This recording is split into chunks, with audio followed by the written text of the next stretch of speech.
Hello, welcome to today's presentation on communication within healthcare, patient to provider explanation. I'm Rachel Scott. I'll be your presenter today.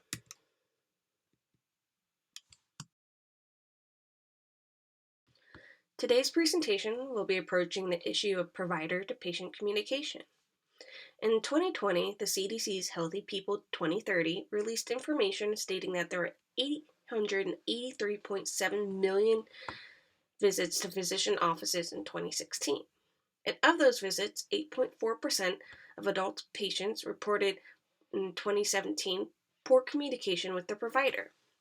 This is a huge issue, as HIPAA Journal reported in 2021 that due to poor communication between provider and patient, there are negative outcomes. These can include delayed testing, incorrect medication given, misdiagnoses, increased return rates, breaks in the relationship between provider and patient, and more. Stated in the previous slide, poor communication leads to negative patient outcomes. This is important as the effects are not just towards the patient, but also the provider, the entire healthcare system, including nurses who care for the returning patient, and family and friends and workplaces as they deal with the struggles of their loved ones being ill and suffering.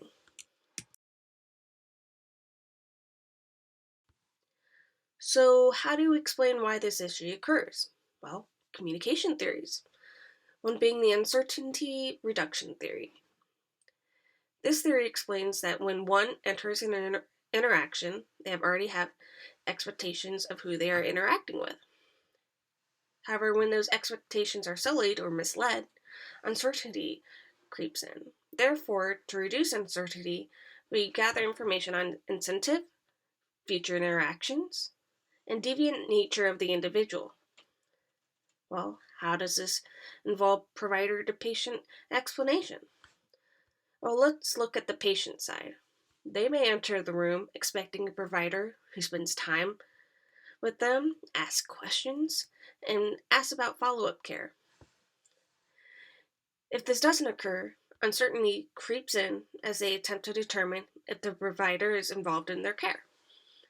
On the provider's view, if a patient enters the interaction not asking questions, not explaining symptoms, and not asking about follow-up care, they may find that the patient is disinterested or that the patient completely understands. This can lead to communication failure. Another communication theory we can use is the attribution theory. Fritz Heider introduced this theory by explaining that humans are like naive scientists. That is, we lack the tools to completely understand behaviors and interactions, therefore we make mistakes in interpretation.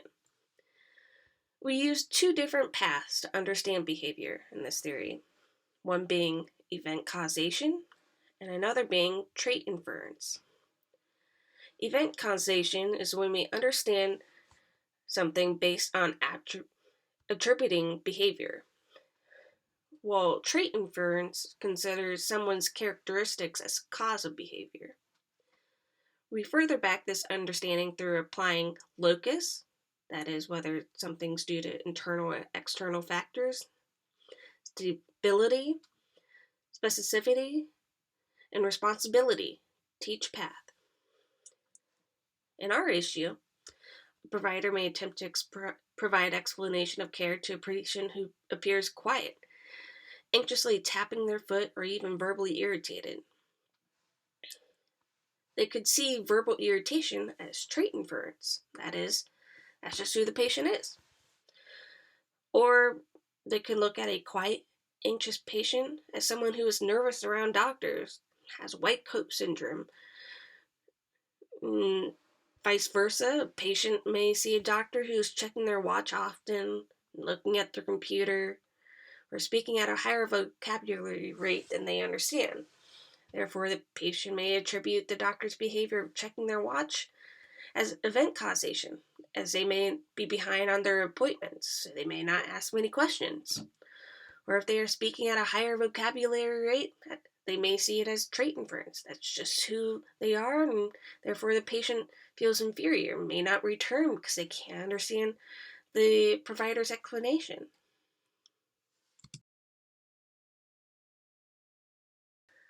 So, how can we control this issue?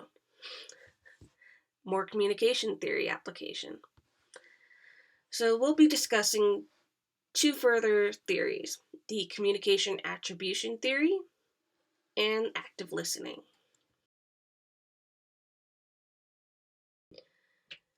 The communication accommodation theory is one of my favorite theories in application, as it states that people will vary their communication based on their personality, temperament, role they are playing, relationship that they have with the individuals, and their social identities. It is explained by three aspects of interpersonal communication: motivation, nature, and the rational identity evaluated outcome of the interaction. For example, if one travels internationally, you may attempt to speak the native language in order to fit in. And so, how can this apply to our issue? Well, on the provider side, a provider may want to attempt to get to know their patient and blend in with them. In the photo, you'll see Steve Buscemi attempting to blend in as a young kid. So a provider may want to use the same aspect in many ways. Not exactly wearing a music band shirt or backwards hat or skating around on a skateboard, but you may want to use terminology that's acclimated to the demographics of that patient. Furthermore, a quiet, anxious patient who seems afraid of providers or medical settings due to possible white coat syndrome, a provider may want to take off their white coat, show that they're like. Working with older patients, the provider may want to not use the computer, as older generations may see that as a communication barrier. So the provider may attempt to accommodate by writing or drawing. Another intervention for communication is active listening. There are 4 types of listeners: non-listeners, marginal listeners, evaluative listeners, and active listeners. We can attribute poor listening to someone's attitude, emotional, and physical interaction. So, how can one show they're being active listeners? Let's look at the photo. What do you see? Look at their verbal and nonverbal cues, their body language. They're smiling, making eye contact, facing the speaker. The speaker's body is relaxed. Her arms are open. Maybe they're nodding and responding with uh-huh. So, by having a provider and patient become active listeners, people are going to have better communication.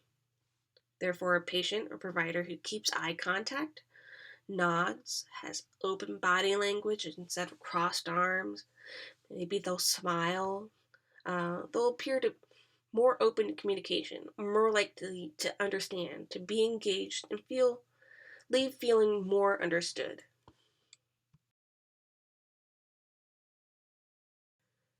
What's our plan of action to correct the issue? Well, our providers need education in these theories, first off. Their education and being proactive in their learning and application, they can live it and improving in patient outcomes. That is, learn it, live it. We can see application of improving provider to patient outcomes in many healthcare systems, mission statements, and purposes. These mission statements are typically on posters in every waiting room and exam room to remind patients and staff of their dedication to patient care. There's another way to improve communication. Prior to any visit, patients may be given information on the provider, and in that information, there may be tips on how to improve their visit with a notes page to include any questions they may want to ask. symptoms they are having, and how to be engaged in the conversation with the provider the day of their appointment. Well, overall, while communication is a lifelong learning opportunity, we in healthcare can make a difference through education and application. Thank you.